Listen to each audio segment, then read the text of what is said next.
ಬೆವರು ಸುರಿಸಿ ಸಂಪಾದನೆ ಮಾಡಿದ ಸಂಪತ್ತನ್ನ ಕೈ ಎತ್ತಿ ಕೊಡಬೇಕಾದ್ರೆ ತುಂಬಾ ಧೈರ್ಯ ಬೇಕು.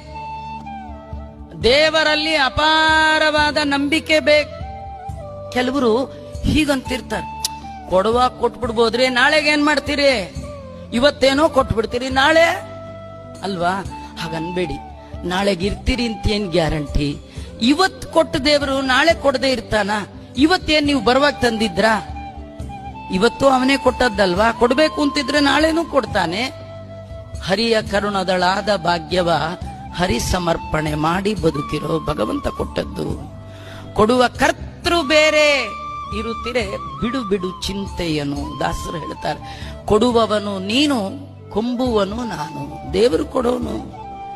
ದೇವರು ಕೊಟ್ಟದ್ದನ್ನ ಮರಳಿ ದೇವರಿಗೆ ಕೊಡ್ಬೇಕಾದ್ರೆ ತುಂಬಾ ಧೈರ್ಯ ಬೇಕು.